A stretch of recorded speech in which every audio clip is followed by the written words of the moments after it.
Est-ce que tu as déjà vu un spectacle de transformistes? Oui. Oui. Je me souviens plus où c'était. C'était à Paris, ça devait être au Folies Bergère ou Lido, comme ça, ouais.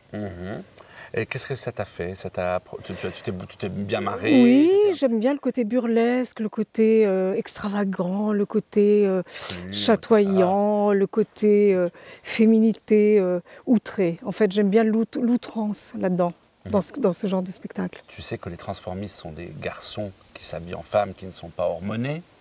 Donc... Oui, alors les nuances, c'est quoi? Ben, pour le grand public, je dirais que c'est pas évident, parce que les gens disent « je vais voir des travestis ouais. ». Alors qu'un transformiste, c'est un garçon qui n'a pas de sein, ouais. et qui a encore alors ses simplement, ouais, qui s'habille en femme. En fait, c'est un homme qui s'habille en femme. Et qui imite des trucs, voilà. Comme ton voisin d'à côté, c'est pas... je savais pas, mais... Bonjour, bonjour Robert, ça va? La perruque? On parlera des problèmes de haie tout à l'heure. Voilà, on parlera des problèmes de haie et du reste. Donc... et puis, alors, un travesti est quelqu'un qui... Et en voie de transformation. Il commence à prendre des hormones, donc la barbe s'arrête de pousser, la poitrine... C'est quelqu'un qui s'habillerait aussi en femme la journée, du coup. Absolument. Ouais. Mais le transformiste peut aussi sortir... habillé en femme. Habillé en femme, tout à fait. Ça, ce qui se change, c'est qu'il y a un traitement hormonal où les seins apparaissent, mais on garde toujours les organes génitaux. Et après, on passe au transsexualisme, bien sûr. Où là, ça devient des femmes pour l'état civil. Un changement de sexe, ça devient des femmes pour l'état civil. Ouais. Est-ce que ça te trouble ces travestis qui ont une poitrine de femme et un sexe d'homme? C'est troublé, c'est surprenant. Ouais. Je me demande comment elles se vivent. Alors les transsexuels qui sont devenus des femmes, j'ai tendance à dire qu'elles sont plus femmes que moi encore, parce qu'elles l'ont tellement voulu, elles ont souffert pour devenir femmes, et puis on connaît aussi tous les problèmes d'identité qu'il peut y avoir.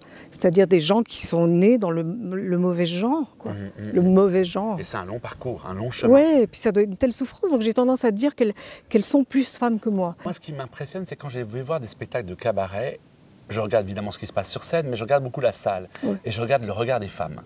Ouais. Et il y en a certaines qui sont un peu agacées. Pourquoi? Parce que certains Parce que c'est outré, justement. Oui, et puis certains travestis n'ont pas de problème de cellulite, on passe ci, on passe ça. Ah, bah c'est le côté OK. Ah ça, ouais, je ne voyais pas ça comme ça. Tu voyais pas, mais ça existe. Le côté, ça aussi. La jalousie, tu veux dire? Un peu.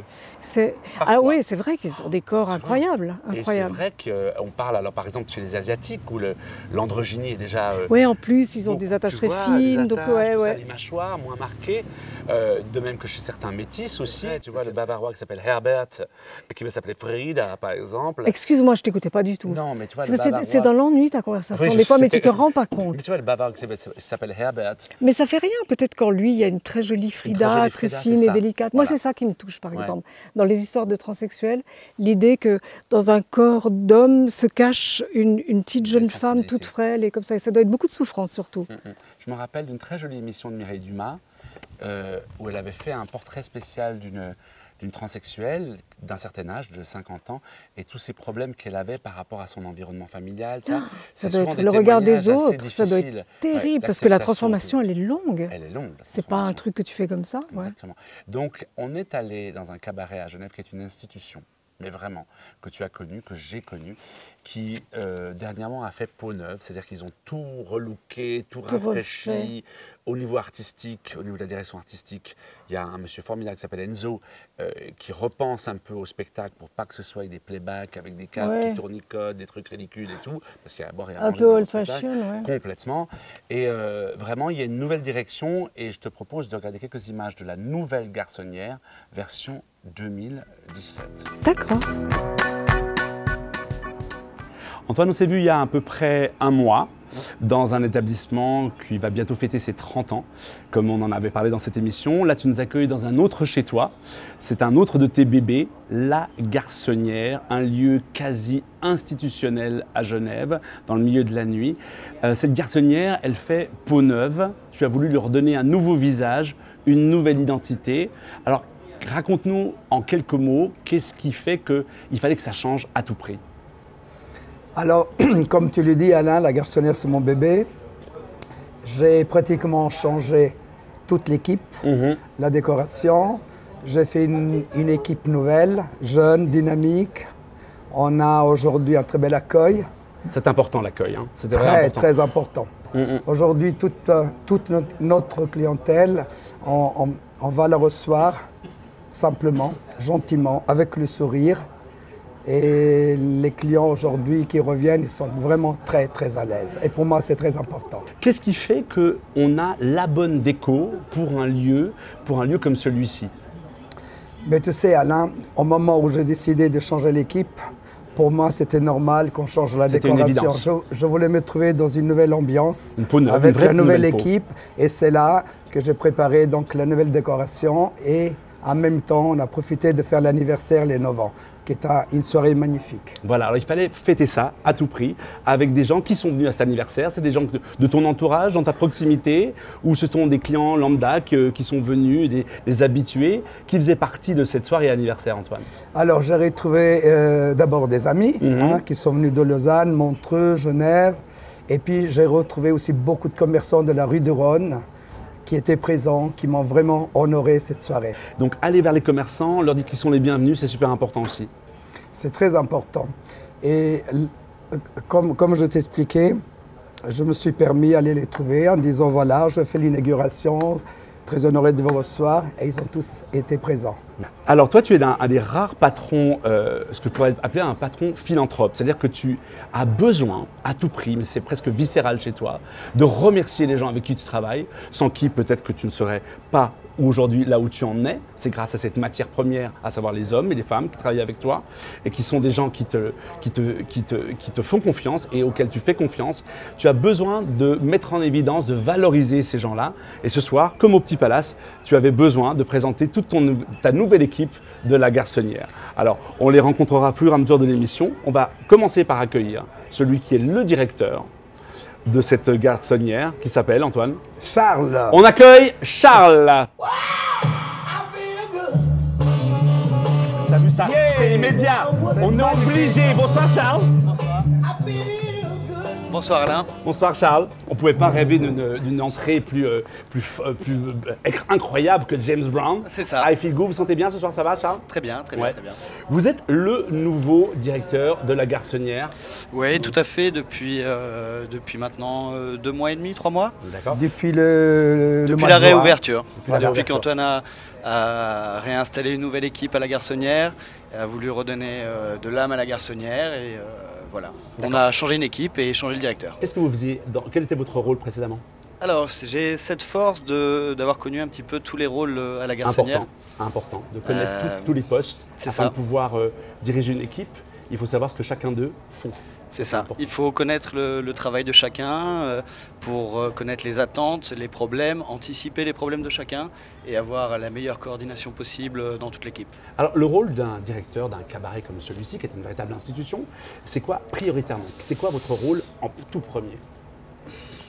La priorité va vers le client. C'est l'accueil de la clientèle, faire en sorte que la clientèle se sente bien.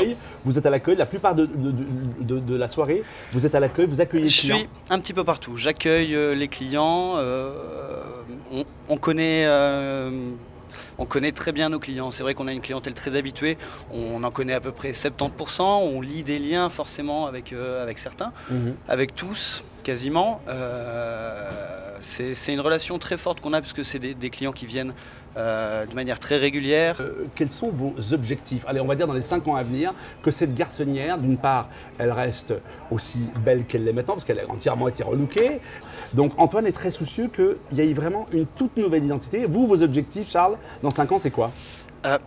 D'ici 5 ans, la route est longue, mais j'espère bien faire briller la garçonnière. C'est vrai. C'est vrai. C'est quoi? Dites-moi, excuse-moi. Essayer de faire briller la garçonnière. C'est quoi faire briller la garçonnière?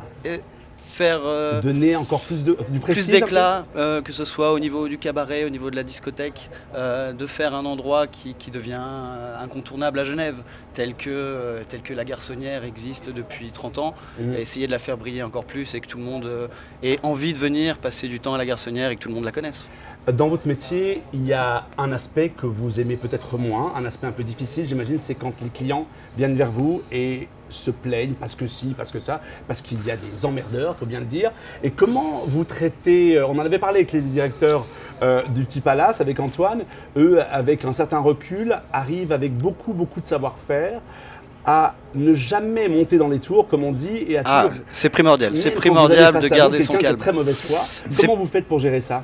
C'est primordial de garder son calme. La plupart du temps, certains clients sont aussi un petit peu alcoolisés, mais c'est normal, c'est un endroit de fête. Les gens ont le droit de faire la fête, ils sont là pour ça. Il faut d'abord les comprendre, essayer de comprendre pourquoi le client est parfois mécontent, ce qui est rare quand même, mais essayer de savoir. Pour ça, il y a une qualité qu'on utilise tous, c'est l'empathie. Voilà, il suffit de comprendre, arriver à réconcilier le client avec l'endroit, lui expliquer pourquoi il a été mécontent peut-être, et tout simplement réussir à faire en sorte qu'il soit content. Vous n'êtes pas du genre, à vous élever en disant écoutez madame, si vous n'êtes pas contente. Non, jamais. On essaye tout de suite de comprendre. Surtout pas. Madame, si vous n'êtes pas contente, allez voir ailleurs, allez au Petit Palace. Non, je rigole, mais pas du tout, tu vois. Alors, mais c'est important, tu es d'accord? Tout à fait. Chez nous, ça n'existe pas. Voilà. Peut-être ça existait avant, mais maintenant plus. Peut-être sûrement que ça existait avant. On est d'accord, Antoine? Tout à fait, tout à fait. Et je suis très fier d'avoir ma nouvelle équipe, vraiment. Ouais, d'accord, ok. Donc, c'est-à-dire que vous devez gérer une équipe, Charles, entre autres, aux côtés d'Antoine, bien évidemment. Hein. Donc, est-ce que c'est aussi un rôle difficile de manager du personnel? En plus, les gens qui travaillent la nuit sont des gens qui sont parfois particuliers, parce que c'est un monde. Hein, on est tous particuliers. Pour travailler la nuit, on est tous particuliers. Du personnel, les conflits, comment vous faites? Vous arrivez à vous protéger par rapport à ça ou pas? Bien sûr, on arrive à se protéger, puis on a cette chance, si vous voulez, à la Garçonnière d'être un petit club un petit peu familial. Si vous voulez, la Garçonnière a une âme où les clients se sentent d'abord bien et ils se sentent bien parce qu'on a une équipe.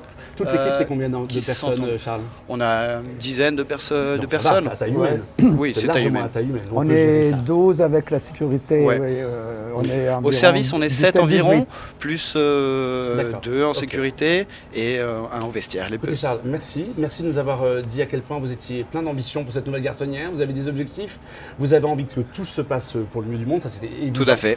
Et puis vous êtes quelqu'un de très enthousiaste. Merci beaucoup de votre présence sur le plateau de la Villa dans la coiffure. Merci beaucoup. Merci beaucoup. Charles. Merci Charles. Antoine, on va maintenant accueillir celle qui est l'âme, tu es d'accord avec moi? Tout à fait, tout à fait. Institutionnel dans les Nuits Genevoises et celui que tu as récemment nommé directeur artistique de ce cabaret pour redonner une nouvelle dynamique au niveau du spectacle notamment. On accueille la sublimissime, et je pèse mes mots, la sublimissime Joy et le très talentueux Enzo. J'en suis fier.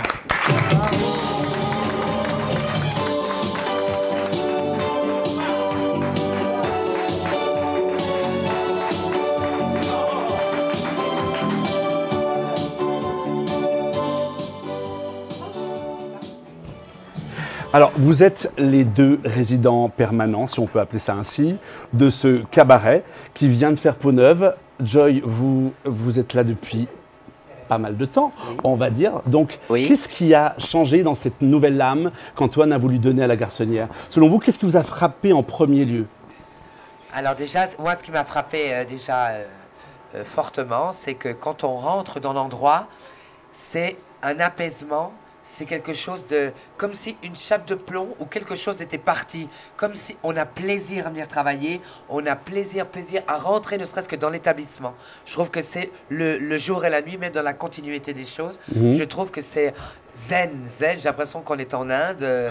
Franchement, on a plaisir, j'ai plaisir à venir. D'accord. Vraiment. Et ça, c'était pas, on va pas revenir sur le passé, parce que le passé est le passé, mais c'était vraiment important pour vous d'arriver tous les soirs dans un univers comme celui-ci, et immédiatement après avoir franchi le seuil de la porte, se dire, je suis un peu comme à la maison.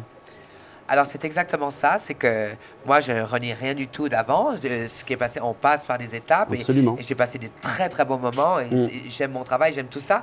Mais c'est vrai que il y a quelque chose qu'il n'y avait pas avant, une pression peut-être qui a changé par rapport à avant. Et surtout, Antoine, je trouve qu'il est à l'écoute de nous. On a besoin d'un petit truc, un détail, quelque chose qui nous rend la vie plus belle, pour notre travail un peu mieux.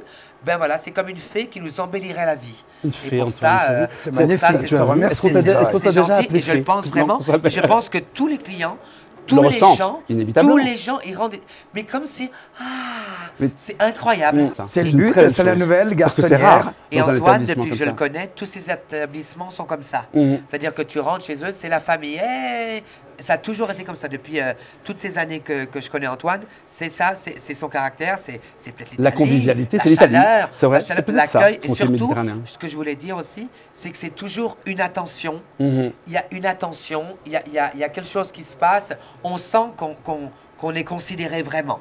C'est important la reconnaissance. Ah oui. C'est très important parce qu'on travaille différemment, on travaille avec plus de plaisir et du coup la qualité, inévitablement, s'en ressent aussi. Et on a plus envie de faire encore des choses. Vraiment, se donner pour pas un prêter pour un rendu parce que lui c'est inné chez lui. Mais voilà, on donne ce qu'on sait faire et on est content quand c'est comme ça. Mais c'est vraiment, c'est un paradis. Enzo, un petit peu moins d'ancienneté que Joy, mais la garçonnière, vous la connaissez aussi depuis un certain nombre d'années. Est-ce que vous ressentez aussi ce que vient de dire Joy là aussi, à savoir cette notion de plaisir quand vous arrivez dans l'établissement, vous qui avez fait d'autres cabarets, vous ressentez un peu ce que ressent Joy également? Je suis absolument d'accord avec Joy, étant donné que moi j'ai commencé effectivement il y a maintenant 8 ans, donc un an après Joy, qui avait débuté avant moi, qui était monté à Genève. On travaillait ensemble pendant des années sur la Côte d'Azur, donc au cabaret au 7. Un public très différent. Un public peut-être plus festif, plus de réactivité au niveau du public quand il regarde le spectacle. Genève, on le sait. Et Genève, c'est très difficile au niveau du public. Si on passe à Genève, on peut passer de partout, je pense. Moi, c'est vrai que par rapport à la Côte d'Azur, où j'étais habitué à faire des spectacles pendant tant d'années, c'est vrai que l'ambiance est complètement différente. Les gens sont beaucoup plus festifs sur la Côte d'Azur. Je ne dis pas qu'à Genève, on n'est pas festif, mais on est quand même plus réservé. On a un public beaucoup plus théâtre. Je pense que les gens gardent un petit peu leurs sentiments. Le diesel, comme ça. Mais il faut dire honnêtement qu'on a réussi au fur et à mesure des années et du temps, avec les directeurs de Joy, avec la façon de voir le spectacle avec cette modernité. Les gens sont vachement rentrés dedans et ça les a un petit peu décoincés. Au début, c'est sûr que quand c'est nouveau, quand moi je suis arrivé à voir un garçon maquillé, alors on a l'habitude de voir un stripman, et donc un stripman n'est pas maquillé, donc on me dit oui mais t'es maquillé, alors tu sais quoi, t'es transformiste, tu te mets en fille. Je dis non, tout simplement, je suis un garçon un peu androgyne si vous voulez, en gardant mon personnage de garçon avec un air féminin. On parlera tout à l'heure, excusez-moi de vous interrompre, on parlera tout à l'heure de votre personnage. Joy, 30 ans de métier, c'est quand même pas rien, 30 ans de métier. Qu'est-ce qu'on envisage de plus dans les 10-15 années à venir? Comment est-ce que tu te projettes dans un avenir à moyen long terme, on va dire? Je pense que je continuerai, je serai toujours le meilleur du monde. Après, plus tard, en plus, moi, je fais plusieurs choses différentes. Je fais du visuel, je fais de l'imitation, je fais du comique. Je m'adapte à tout. Donc, plusieurs cordes à son arc, tu vois. Donc, effectivement, elle a plus la possibilité d'être dans la continuité, étant donné qu'elle a toutes ces cordes-là à son arc. Si j'étais stripteaseuse comme quand j'avais 20 ans, parce que j'ai jamais été vraiment stripteaseuse, j'étais surtout dans l'imitation. Mais il y a des choses que je fais moins, je m'adapte au temps. Joy, par rapport à tout ce parcours, et ce parcours aussi d'identité, on n'est pas obligé d'en parler si tu ne le souhaites pas, tu évolues dans un milieu dans lequel il y a des travestis et des garçons, des différents artistes.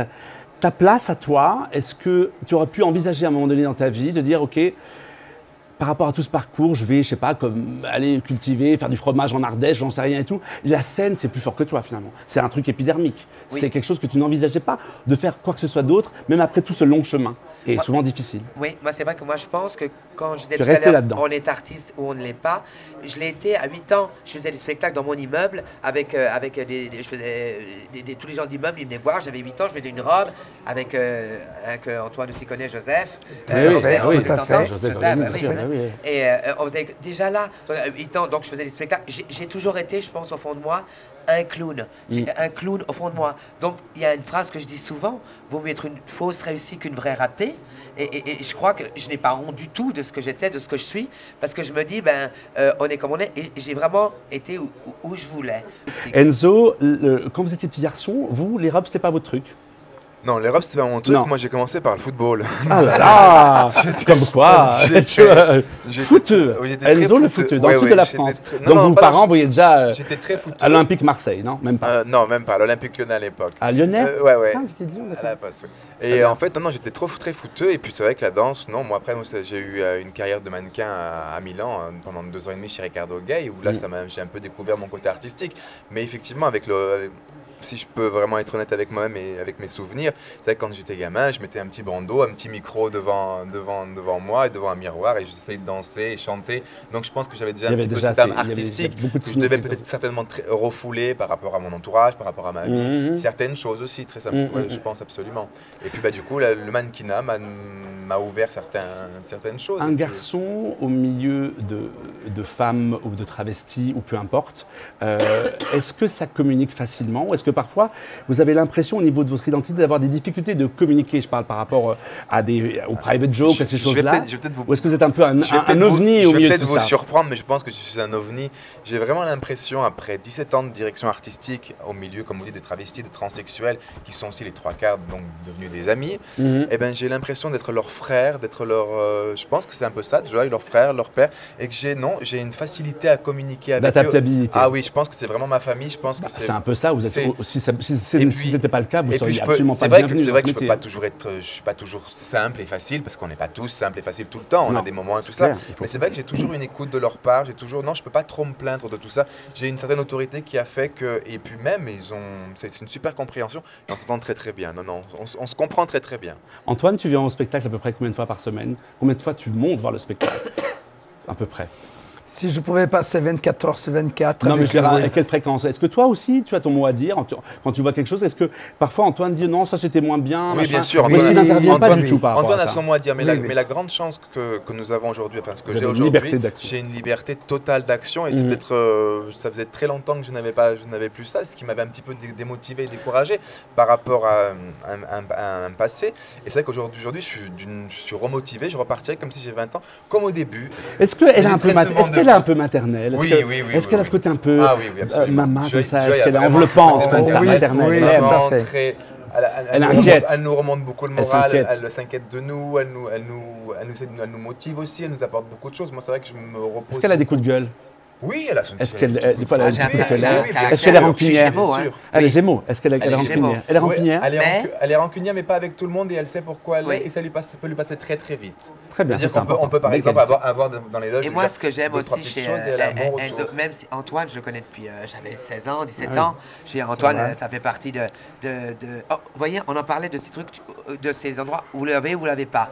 Antoine, il a ce truc il monte une boîte, il monte quelque chose, ça marche. C'est un nom à Genève. Il est connu à Genève. Donc, il a ça dans le sang. Les gens le suivent, il a ça dans le sang. Donc, chacun a son truc. Et je pense que ce qui est très bien, c'est que chacun a un rôle prédéfini et un vrai cahier des charges. C'est-à-dire que personne n'empiète sur le territoire de l'autre. Ça, c'est important. Moi, j'aimerais qu'on parle envie de travailler avec lui. Donne envie, créer envie. Vraiment. J'aimerais qu'on parle un petit peu, alors ça c'est bien beau, parce qu'on va faire une émission dans un mois, on parlera plus du spectacle, notamment le spectacle des fêtes de fin d'année, pour dire aux gens à quel point il faut sortir, il faut s'amuser. Et les gens sont un peu frileux depuis toutes ces mauvaises choses qui sont passées ces dernières années. Les gens ont peur un petit peu de sortir en se disant « oh, serais-je en sécurité ?» etc. Donc on va, grâce à l'émission du mois prochain, montrer une bonne partie de ce spectacle. J'aimerais qu'on revienne juste un tout petit peu sur peut-être quelque chose de moins joyeux, à savoir le côté sombre de la vie d'un artiste, le fameux clown triste qui parfois, je dis bien parfois, est un peu prisonnier de sa propre solitude et c'est pas toujours derrière tout ça, finalement, il y a des fois des choses un peu moins joyeuses, on va dire. Enzo, qu'est-ce que vous pensez de ça? En effet, beaucoup de gens pensent qu'on vit une vie super parce que alors, on nous trouve beau, on nous trouve magique, on fait un métier extraordinaire pour eux. C'est vrai qu'on n'est pas à l'usine, c'est vrai qu'on vit notre passion et ça, c'est une grande chance. Ça, on peut pas le renier. Mais c'est vrai que très souvent, il y a une certaine solitude, il y a une certaine... il y a plein de choses aussi. On est comme tout le monde, en fait, finalement. Il faut pas croire. Par rapport à ça?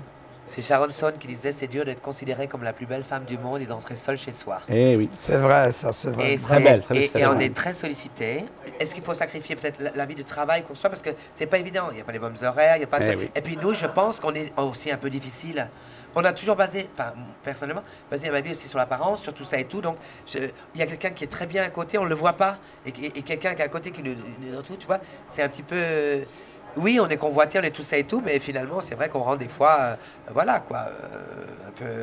peu triste, mais bon, comme partout, comme les grands chanteurs. Alors, la Garçonnière, c'est 2 spectacles par soir, du mercredi au dimanche inclus. Quelle heure le premier spectacle? Le premier à minuit. Et le second à 2h30 du matin, complètement différent. Le premier spectacle, c'est un spectacle cabaret, qui dure à peu près 1 heure de temps, où Joy fait un direct, un espèce de petit one-man show, il y a plus plein de numéros derrière. Le deuxième spectacle, c'est un numéro beaucoup plus clubbing. Ce que j'appelle clubbing, c'est avec des musiques beaucoup plus actuelles, pour qu'on garde les gens dans une ambiance de boîte de nuit. Donc on a vraiment 2 tendances dans l'établissement. On a ces 2 premières heures jusqu'à 2h du matin, une ambiance très cabaret, et ensuite on passe à une ambiance très clubbing. La Garçonnière ferme à quelle heure? 5h du matin. 5h du matin. D'accord, très bien.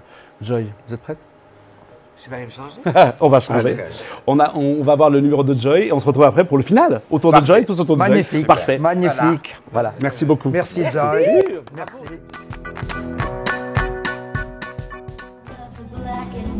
I love the play of light, the way Contini puts his image through a prism. I feel my body chill, gives me a special thrill each time I see that Guido neorealism. I love the darkness of guys with the skinny ties, just mind looking out of sight. Those scenes I love to see from Guido's POV. There's no one else with his unique director's vision. His angles wide and tight, each moment feels so right. Defines Italian style by only his decision. I love the speedy little cars, the hip coffee bars, the sleek women in Positano. Guido's the ultimate uomo romano.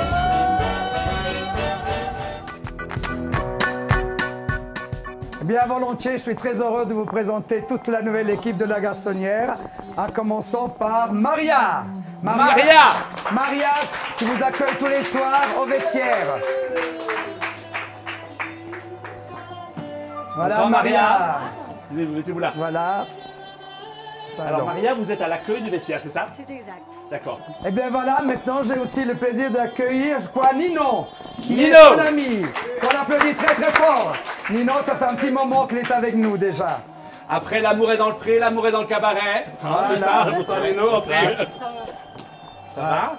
Ça, c'est l'uniforme garçonnière alors. C'est la nouvelle C'est toi qui as tenue. choisi. On l'a choisi tous ensemble. D'accord. On enchaîne avec un autre membre de l'équipe de la garçonnière. Loric aussi, on le retrouve au bar. Loric, le Thor de la garçonnière. Le Thor, l'homme au marteau. Toi, je pourrais être meneur de revue. Hein. Donc vous êtes dans la salle aussi. Non, moi je suis au bar. Au bar, barman. Tu sais que la garçonnière travaille tous les soirs avec 2 DJ. Oui. Et je suis fier de les présenter. Important la musique dans un établissement, à quel point des fois on se dit oh la musique est pas bonne, on a envie de s'en aller et tout. Quand la musique est bonne, comme disait Goldman, c'est très important. Exactement. 2 identités différentes. Tout à fait. Présente-nous tes Tout DJ, à fait. Antoine. Eh bien j'aimerais qu'on présentait Bob. Ah, Bob! Tu sais que c'est ma jeunesse. C'est vrai, c'est la mienne aussi. C'est ma C'est la jeunesse. mienne aussi. Non, parce qu'il faut quand même que je dise un truc. Moi, je faisais des fois les fermetures de la garçonnière de l'époque, et Bob me mettait I Am Telling You version disco. Je lui disais à chaque fois, il faut que tu me mettes ce morceau. Bob, alors toi, on ne te présente plus, mais c'est combien d'années en tout et pour tout? 8 ans dans la nouvelle, hein, Ouais, et 8 ans dans l'ancienne aussi. 16 ans. 16 ans. 16 ans qu'on peut l'applaudir. Merci Bob. Eh bien on va applaudir maintenant Herman. Herman, notre nouveau DJ. Voilà, La garçonnière. voilà, on travaille avec tous les soirs, les 2 DJ. Alors, ce qui vous différencie les deux, en dehors de vos univers musicaux, qu'est-ce que c'est? On pourrait dire que c'est quoi? Plus D'accord. électro, plus... Et Bob, c'est très 80, j'imagine. Non, pas du tout. Ils Mais sont je les deux, ils sont les deux. taquine. Je taquine. Et Non. maintenant, j'ai aussi le plaisir de vous présenter ceux qui gèrent la garçonnière comme une main de maître, notre directeur Charles. Charles, que nous avons tout à l'heure, qui se joint avec nous pour le final. Ah, merci Charles. Merci Charles. Charles, vous avez vu, c'est votre responsabilité tout ça, c'est votre staff. Hein? C'est l'équipe de la garçonnière, celle qui l'a fait tourner et brillamment jusqu'à présent. Donc je les remercie tous, j'en profite. Merci Charles. Merci Charles. Merci beaucoup. Et pour terminer, Pour terminer, on va nos deux têtes présenter pensantes. le directeur artistique. Absolument. Je suis fier de travailler avec Enzo. qu'on applaudit très, Enzo. très fort. Merci Enzo. Alors pour moi, c'est juste du bonheur d'être ici, de partager des moments extraordinaires avec toute cette folle équipe et des magnifiques artistes avec un patron extraordinaire, c'est que du bonheur. Merci. On termine avec celle qui, ce lieu ne serait pas tout à fait comme il est aujourd'hui, et ce depuis bien des années. Peu importe, c'est la sublimissime Joy. Bien évidemment.